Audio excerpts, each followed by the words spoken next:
Hello everyone, let's have a look on endoplasmic reticulum. अब ये जो एंडोप्लाज्मिक रेटिकुलम है ये कहाँ पे प्रेजेंट रहेगा? If you see in this picture, जो पिक्चर है साइड में, उसमें न्यूक्लियस है और न्यूक्लियस के जस्ट बाजू में ही अगर आप देखोगे तो एंडोप्लाज्मिक रेटिकुलम भी प्रेजेंट है। ओके, वन बाय वन हम पॉइंट्स देख लेते हैं। Okay, so now the first point is this little network within the cytosol is present in all eukaryotic cells except ova and mature red blood corpus cells. अब ये जो है endoplasmic reticulum जो है ये कैसा रहेगा? नेटवर्क जैसा रहता है, लिटिल नेटवर्क लाइक रहेगा।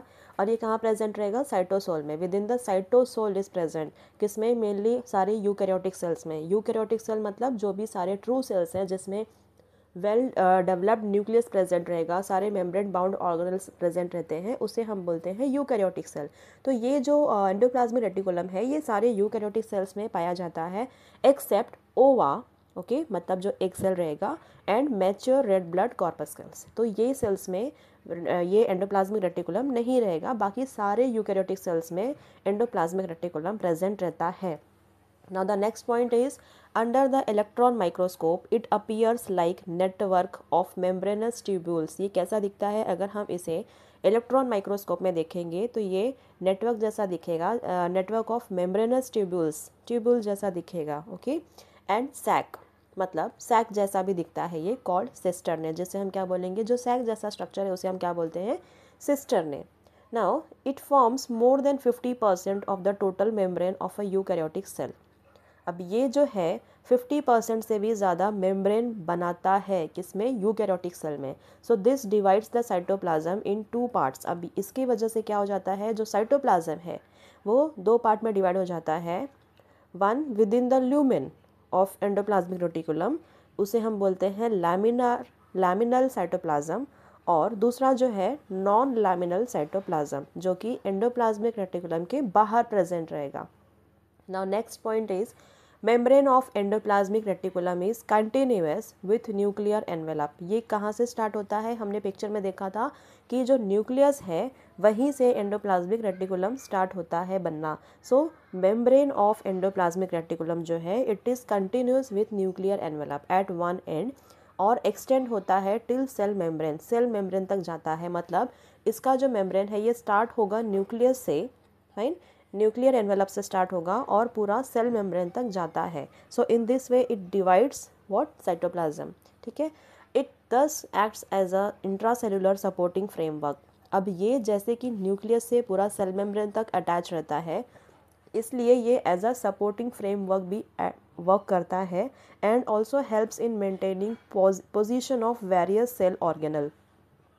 बहुत सारे सेल ऑर्गेनल अपने अपने पोजीशन में प्रेजेंट रहते हैं बिकॉज ऑफ एंडोप्लाज्मिक रेटिकुलम, क्योंकि ये पूरा न्यूक्लियस से सेल मेम्ब्रेन तक फैला हुआ है। The outer surface of endoplasmic reticular membrane may और may not be studded with ribosomes. अब ये जो एंडोप्लाज्मिक रेटिकुलम है इसमें आपको स्मॉल स्मॉल सर्कुलर स्ट्रक्चर्स देखने मिलेंगे। ओके, वो एक्चुअल में क्या रहता है? राइबोसोम रहेगा। तो एंडोप्लाज्मिक रेटिकुलम में कभी कभी आपको ऐसा सर्कुलर स्ट्रक्चर देखने मिलेगा, तो ये तो उसे हम बोलेंगे राइबोसोम्स प्रेजेंट है या एब्सेंट है। अब अगर राइबोसोम प्रेजेंट है, okay, accordingly it is called rough और smooth endoplasmic reticulum.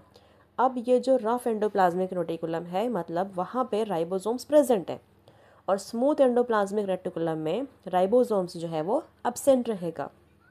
Okay, smooth and rough endoplasmic reticulum जो है दोनों के डिफरेंट फंक्शंस होते हैं। So let's have a look on their functions. अब ये जो स्मूथ एंडोप्लाज्मिक रेटिकुलम है जहाँ पे राइबोसोम्स एब्सेंट है, नहीं प्रेजेंट है, it is involve in various process in different cells depending on sale type. कौन सा सेल है उसके हिसाब से उनका फंक्शन भी रहता है, और डिफरेंट डिफरेंट फंक्शंस रहते हैं स्मूथ और रफ के। So it helps in synthesis of lipids. अब ये जो स्मूथ एंडोप्लाज्मिक रेटिकुलम है ये क्या करेगा? लिपिड सिंथेसिस करने में हेल्प करता है। For example steroid secreting cells of cortical region of adrenal gland, testis and ovaries. Detoxification of drugs and poisons. अब जो भी मेडिकेशंस हम लेते हैं या फिर कोई भी पॉइजनस सब्सटेंस अगर स्मॉल अमाउंट में है तो वो सब लीवर सेल से क्या करेगा? वो डिटॉक्सिफाई करेगा, रिमूव करेगा।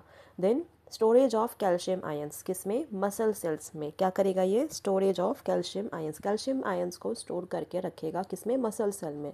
सो this all are the function of smooth endoplasmic reticulum. Now अब रफ एंडोप्लाज्मिक रेटिकुलम जो है it is primarily involve in protein synthesis. ये क्या करता है? प्रोटीन सिंथेसिस करता है, प्रोटीन बनाता है।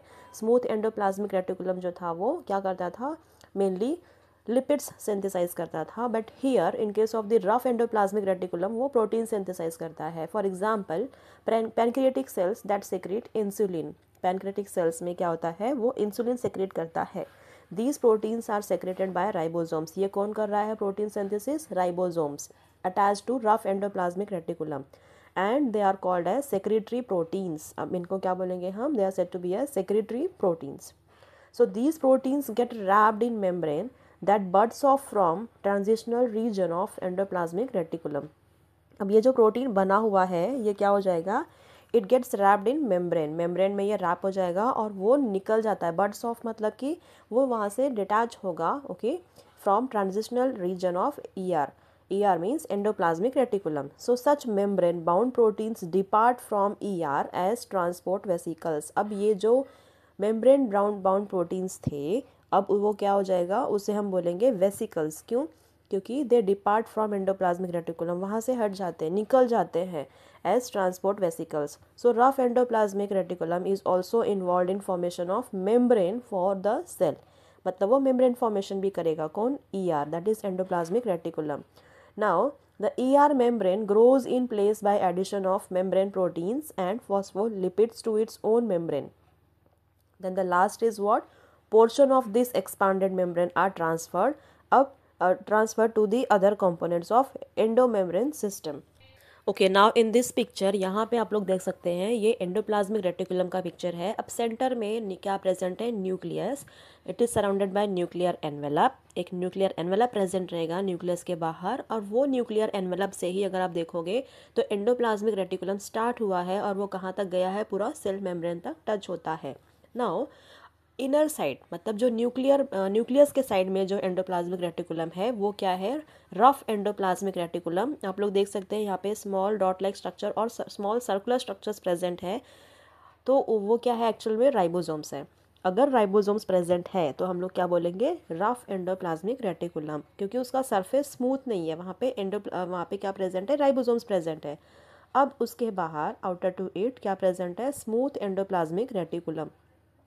अब जो स्मूथ एंडोप्लाज्मिक रेटिकुलम है वो स्मूथ क्यों बोल रहे हैं हम लोग? क्योंकि वहाँ पे राइबोसोम्स अब्सेंट है। जो आप लोग डॉट लाइक स्ट्रक्चर देख रहे हो वो अब्सेंट है, इसलिए हम क्या बोलेंगे यहाँ पे? It is said to be a smooth endoplasmic reticulum. So this was all about the endoplasmic reticulum.